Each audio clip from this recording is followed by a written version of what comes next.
Shoutout sa may-ari. 658 71625 Aerox stock up. No power. Yan. Gagawin natin ngayon. Ito yung isa pa, kahapon pa ito nakapila. M3 modelo siya. Yung M3. Yung hindi mandar, stock up din. Unang check natin, kailangan natin basic check muna. Spark plug cap. Hindi na maayos ang kondisyon. May itim na yung loob, may kalawang, may indikasyon ng kalawang. Ayan. Yun, may kalawang. Yan ang unang check up. Spark plug, timo kondisyon. Meron pa nga siyang damo. Ano ba yan? Damo ba yan? O dumi? Siyempre, paano magkukonekta yung kuryente dyan? Tatalon talaga. Gagapang sa balitin. Yan muna yung una. Tapos change oil kasi mukhang nalagyan sa baha. Pangalawa, air filter. Ang pinakamahalaga, air filter, sira. Tagal nang hindi pinapalitan. Pagbukas pa lang natin, ito na bumungad. Tumulo na yung tubig. Kalawang. Ayan na. Mukhang hindi nagme-maintain si bossing ng panggilid. Tapos inilublog pa sa baha. Ayan. Ito na yung nangyari.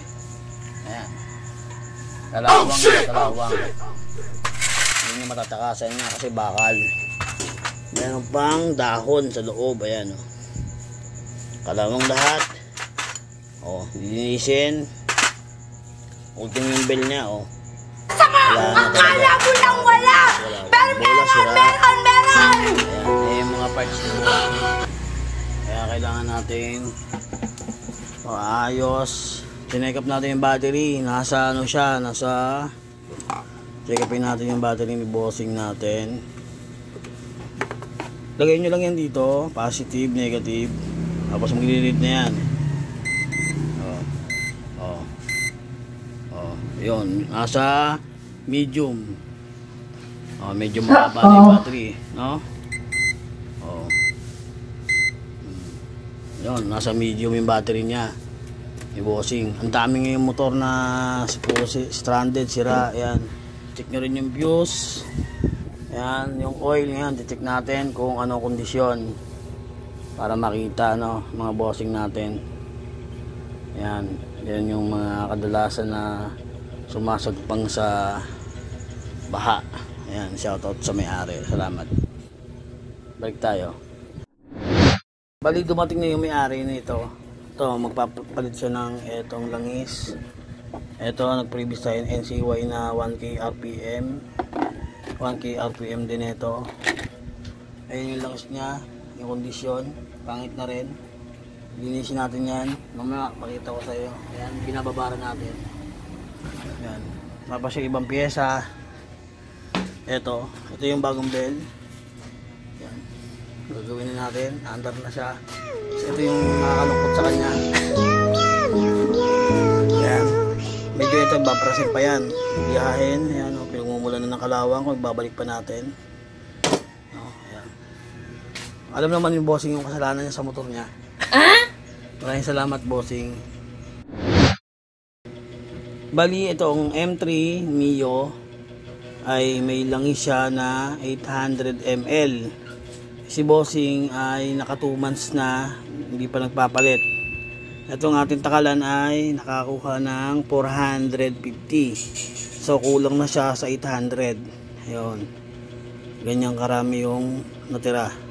Kaya sa mga ibang may M3, ugaliin nyo po magpa-change oil ng mas maaga, kaysa lumaki po yung gastos. Ito po talaga ang issue ng M3 na po. Alam namang iba yan, pero kinukulit lang natin na hindi po pamatagalan ang langis ng mga scooter. Meron po silang hangganan lang kung hanggang kailan lang po yung langis, kasi talaga nagbabawas. Ang kasabihan ng iba, maliit daw yung injector ng M3, kailangan daw palakihin, edi lalakas sa gas. Yun. Kaya ang binababag yung langis. Yun yung kasabihan ng iba. Hindi ko kasabihan po yun, no? Ayan po, bossing. 450, galing ng 800. Ilan ang kulang? 350. Nawala po yung 350 ml. Siguro sabihin natin, meron pa doon natirang iba. Nasa na namin Nang 300, ganun. May natira pa, natapon. Yan po. Naandar na yung motor ni Bossing. Yay! Ayan yung sinibiti natin.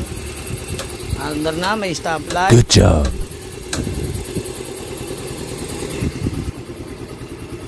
May power na yan. Ayan. Check namin yung battery. Nasa medium. Palit kami ng bola. Slider piece sa backplate. Hindi kami nagpalit ng belt. Sunod na. Kasi baka maubusan si Bossing ng budget. Ganon tayo. Hindi natin pwedeng palitan lahat-lahat kung okay pa naman. Balik na lang siya ng within 2 months to 3 months. Saka namin papalitan to. Nasa 700 dyan. 600. Tapos lining hindi kami nagpalit. Clutch spring lang. Center spring yung previous natin sa kanya. 1000 RPM. 1K na clutch RPM. Yun. Tapos bagong bell na swap kami. Stock din yan. M3. Video gear. Tapos yun. Spark plug cap. Yun. Yan, kaya okay na yung motor ni Bossing. Nagpapaalam na siya kasi may pasok po siya sa trabaho. Maraming salamat sa pag-subscribe, Bossing, sa tiwala. Salamat, boss. Ayun, oh. Thank you. Ito yung pinalowered ni Bossing sa iba.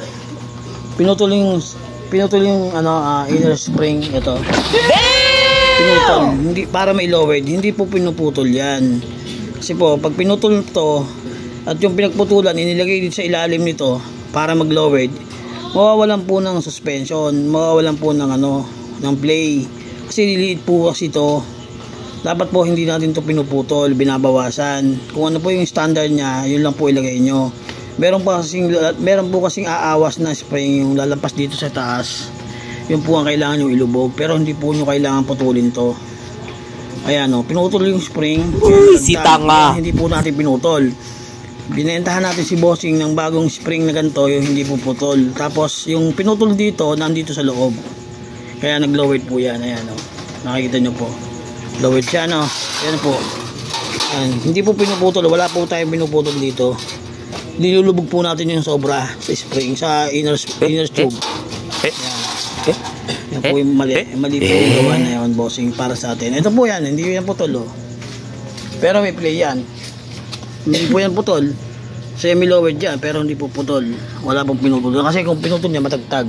Nabasa na. Nakita ni Bossing kung paano ko ginawa. Ayan. Okay, bounce, boss.